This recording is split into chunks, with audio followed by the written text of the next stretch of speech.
Hello everyone, welcome back to Real Ray Animations. Tonight, we bring you 7 deeply disturbing true Alaskan small-town horror stories that will make you question what really happens when civilization ends and the wilderness begins. These are not fictional tales, but real encounters shared by people who lived in places where help is ours or days away, and where the isolation can break even the strongest minds. Each story has been meticulously documented through first-hand accounts, witness testimonials, and verified records from communities scattered across America's last frontier. Alaska holds secrets that most people will never understand, and perhaps it is better that way. The vastness of the land, the months of darkness, and the complete isolation create conditions where the unthinkable becomes reality. If you enjoy authentic horror content rooted in true events that will keep you awake at night, subscribe to Buried Files and hit the notification bell so you never miss our latest investigations into the darkest corners of human experience. After you listen to these chilling accounts, we want to hear from you in the comments below about your own encounters or knowledge of remote communities where strange things occur. Now, settle in as we explore what happens when people are truly alone in the frozen darkness of small-town Alaska. Portlock, Alaska. A quiet fishing village surrounded by towering spruce trees and endless gray water. For years, it was a humble paradise. The people were tough, fishermen, trappers, loggers, bound by isolation and the rhythm of the sea. But something changed in the late 1940s. It started with whispers. Men would go deep into the forest to hunt or chop wood, and never return. When their bodies were found days later, they weren't just dead. They were torn apart, limbs missing, bones crushed, and not by any animal known to man. Fishermen spoke of massive, human-like footprints found along the riverbanks, each one sunk deep into the mud twice the size of a man's boot. Locals began calling the creature Nantinak, the Hairy Man, a being from Alutiiq legend, half man, half beast, who punished those who disturbed its land. At first, the villagers tried to laugh it off. Just stories to scare the kids, they said. But soon, the laughter stopped. A logger vanished from his camp. Then a hunter was found with his rifle bent in half, like it was made of soft metal. The smell of something foul hung in the air for days. As fear spread, Portlock began to unravel. Nights grew longer. Dogs refused to go outside. People claimed they could hear heavy footsteps circling their homes long after midnight. Something massive breathing just beyond the tree line.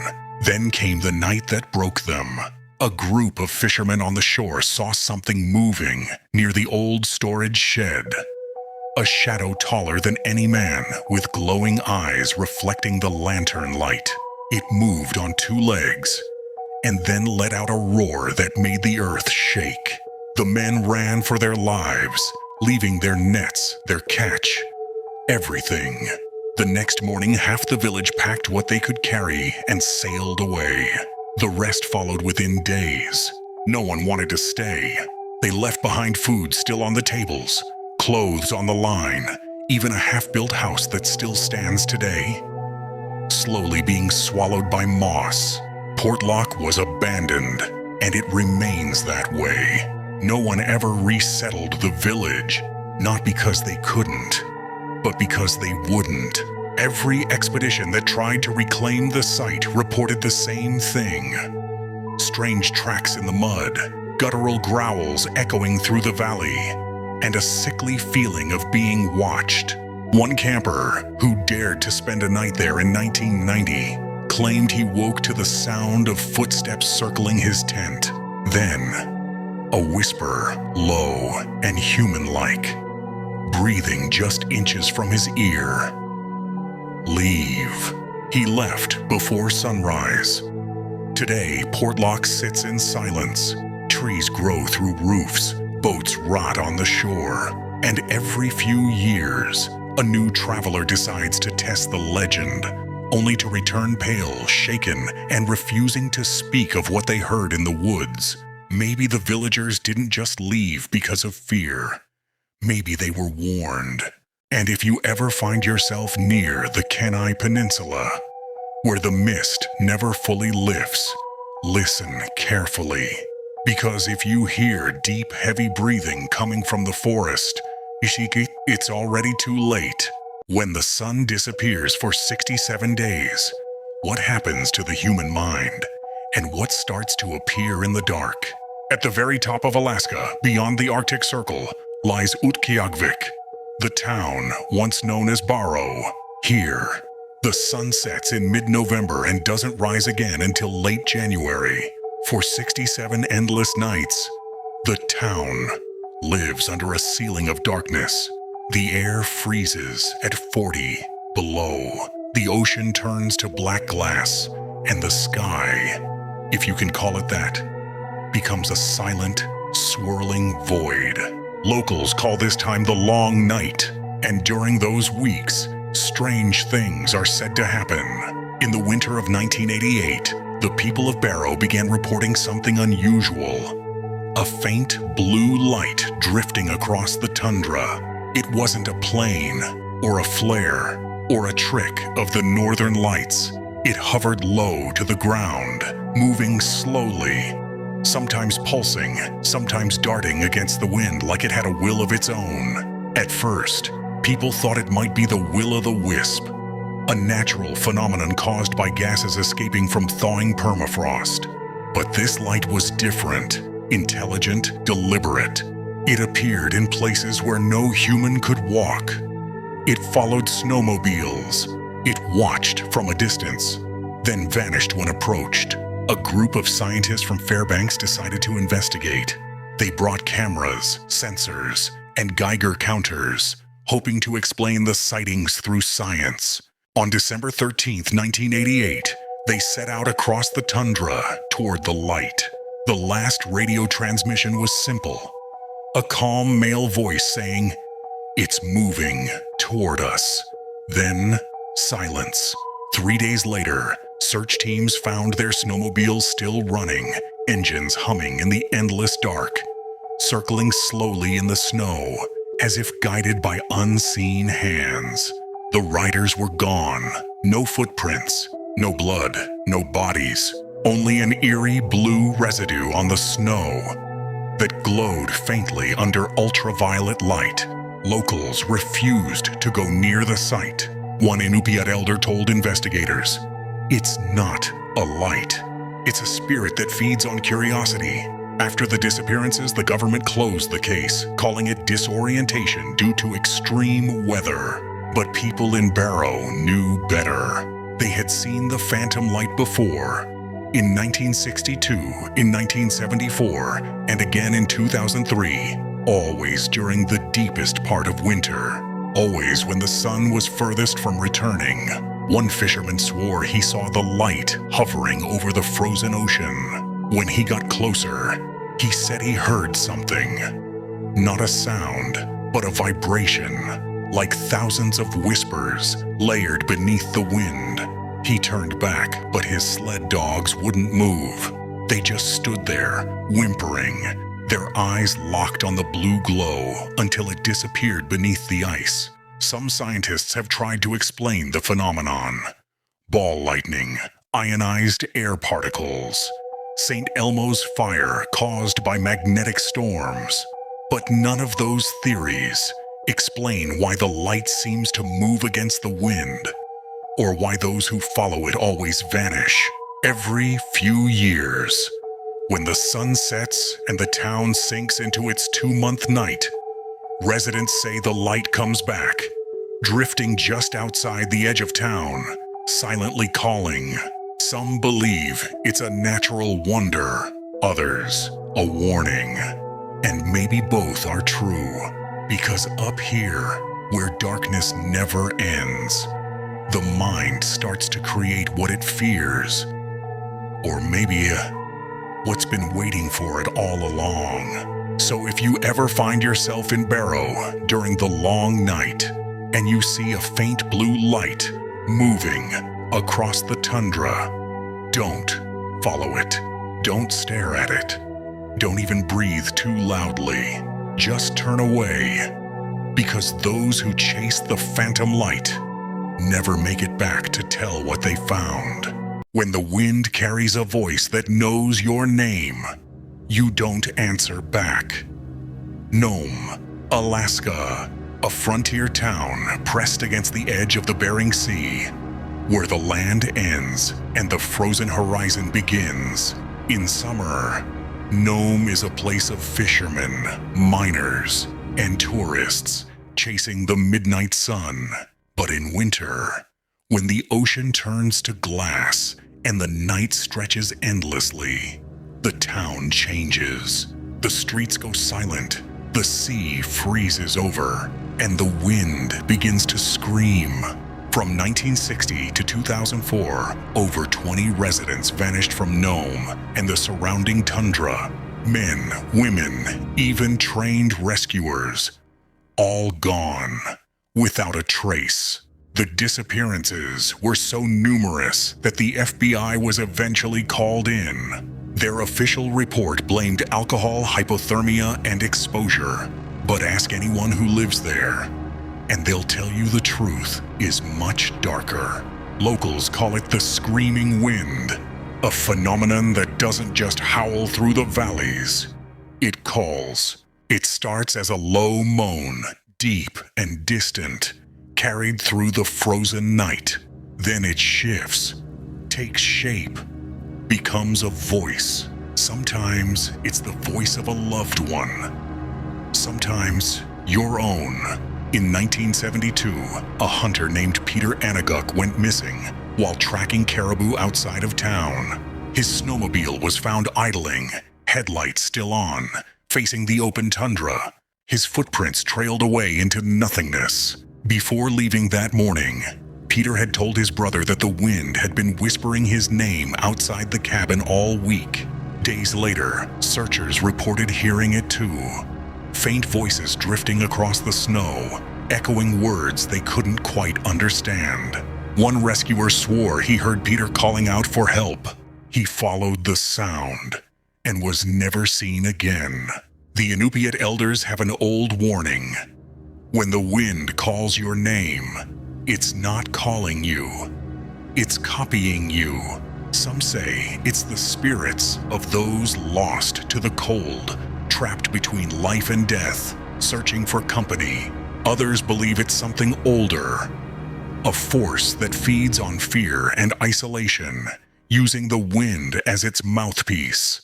In 2005, a weather technician stationed outside Nome captured something unusual. While recording atmospheric data during a blizzard, his microphone picked up frequencies resembling human speech patterns. When the recording was played back, the words were unmistakable, drawn out by the roar of the wind itself. Come with us. The technician resigned the next day and left Alaska. He refused to talk about the recording again. The people of Nome have learned to live with it. When the blizzards come and the air begins to howl, they lock their doors, turn up their radios, and try not to listen too closely. Because the wind in Nome doesn't just move the snow, it hunts. And if you ever find yourself there on a moonless night, standing by the edge of the sea ice, and you hear someone calling your name through the storm, don't turn around. Don't answer. Because whatever's out there already knows who you are. What if every secret, every scream, and every whisper in town echoes through the same walls? Whittier, Alaska, is unlike any other place in the world. Nearly the entire town lives inside one 14-story Cold War-era building called the Begich Towers. On the surface, it sounds convenient. Everything from the post office to the school exists under one roof. But to those who have lived there long enough, the convenience hides something else. Something listening. In the winter of 2003, during one of the longest blizzards the region had ever seen, the residents were trapped inside for over 2 weeks. That's when the whispers began. At first, it was dismissed as wind, a strange resonance through the ventilation ducts. But soon, residents started reporting voices calling their names from the empty hallways late at night. Maintenance workers claimed to hear crying coming from locked storage rooms. One man, stationed to monitor the generator room in the basement, vanished. His last radio transmission repeating a phrase that no one could explain. "It's not outside. It's below us." When the storm cleared, the man's flashlight was found at the base of the elevator shaft. Still on, still glowing, and pointed downward into pitch-black water that shouldn't have been there. No one ever spoke of it again. Even today, visitors say that when the wind howls through Whittier, it carries voices with it. Whispers that seem to come from within the walls of the building itself. Some say it's the sound of the town's ghosts. Others believe it's something older, something that has always lived beneath Whittier, using the tower's steel and concrete as its new skin. Whatever it is, the people of Whittier don't stay up late anymore. After midnight, the halls are empty, but the whispers continue. They said the mine was empty, but the last crew to go down there heard the sound of someone still working. Deep below, high in the Wrangell Mountains of Alaska, sits a ghost of industry. Kennecott, the once prosperous copper mining town that fueled America's early 20th century boom. From 1911 to 1938, its tunnels carved deep into the frozen heart of the mountain, pulling out over $200 million worth of copper ore. The town thrived. The company men lived in neat red buildings. Miners toiled in the cold, the clang of metal echoing day and night. But when the mine closed, it didn't just stop operating, it froze in time. Tools were left on benches, coffee cups sat on tables. It looked as if everyone had simply walked out mid-shift and never came back. For decades, Kennecott sat abandoned, a decaying relic against the snow, until the 1980s, when explorers and historians began reopening parts of the tunnels to document what remained. That's when the stories began. The first came from a park ranger named Lewis Hart. He was inspecting one of the old shafts when he heard it, a sharp, metallic clang echoing from somewhere deep below. He radioed the surface crew. "Who's still down there?" No answer. He searched for the source and found nothing but silence. A few weeks later, another ranger heard the same sound. Hammering, faint, rhythmic, as if someone was still mining far underground. Yet seismic sensors placed in the tunnels recorded no movement, just the noise. Then came the incident that sealed Kennecott's reputation. In 1997, a documentary team from Anchorage entered the old Bonanza mine to shoot footage for a history segment. Their cameras captured the dark tunnels perfectly. Wooden beams, rusting rails, frozen air thick with dust. On the second day, they reported hearing voices, men shouting orders, the distant hum of machinery. Thinking they'd stumbled upon other explorers, they called out. The voices stopped instantly. Later that night, as they reviewed the audio footage, a low, steady hammering began to play through the speakers. Though no one had heard it while recording, the pattern was consistent, almost mechanical, repeating every 11 seconds. A sound engineer enhanced the clip and claimed he could make out something else beneath the hammering. A faint whisper in the static, a single word barely audible. Down. That same night, the crew's lights began to flicker inside the tunnels. The cameraman reported seeing a figure in the distance, a miner in early 1900s clothing, swinging a pickaxe into the wall. He shouted, but the man didn't respond. Then, as the beam of light flickered, the figure simply vanished. The crew left the next morning, abandoning their gear. Only one member returned later to retrieve it. He told locals that when he entered the mine, everything felt alive, like the tunnels were breathing. He described the sensation of air pulsing against his chest and an unbearable pressure in his ears, as if the mountain itself was whispering. To this day, Kennecott remains one of Alaska's best-preserved ghost towns, drawing hikers, historians, and thrill seekers. But local guides refuse to enter the deeper shafts, not because of collapse risk, but because of what they've heard. Some call it the sound of echoes, trapped vibrations from decades of mining. Others believe it's something else, a haunting born from exhaustion, greed, and death. Because not every miner made it out alive. Historical records list at least 24 workers lost to cave-ins, suffocation, and freezing gas pockets. Their bodies were never recovered, buried somewhere deep within the ice and stone. And when the wind howls across the abandoned red buildings at night, it's said you can still hear it. The faint metallic rhythm of pickaxes echoing up through the frozen rock. Tap, tap, tap, always 3 strikes, always from below. So if you ever find yourself walking the tunnels of Kennecott after dark, and you hear hammering echo through the cold silence, don't follow the sound, because whoever's working down there hasn't stopped since 1938. They were found sitting at their dinner table, eyes open, food untouched, and not a single sign of struggle. Talkeetna, Alaska, a quiet riverside town nestled between the mountains and the wilderness, a place that feels almost suspended in time. The population barely breaks 1,000, and in winter, the isolation is absolute. Roads vanish under snow. The nearest police outpost can take hours to reach. And when something terrible happens here, it often goes unnoticed until it's far too late. The story of the Anders family begins in January 1972.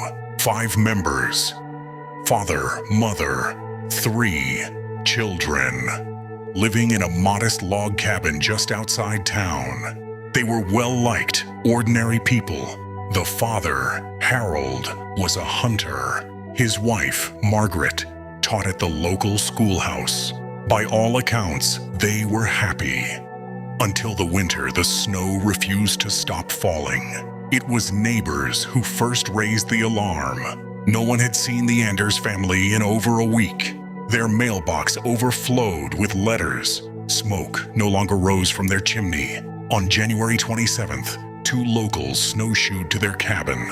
What they found would haunt Talkeetna for generations. The cabin door was locked from the inside.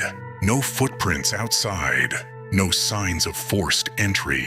When they finally broke the door open, everything inside was still and perfectly preserved, as if frozen in a moment of time. The family was sitting around the dinner table. The plates were full. The candles had burned down to wax puddles. Each member sat upright, eyes wide open, their skin pale and smooth as porcelain. No frostbite, no wounds, no sign of violence, just stillness. Harold's hand clutched a fork halfway to his mouth. The youngest child's head was tilted slightly, as though listening to something. The only sound was the creak of the frozen wood. Investigators called to the scene were baffled.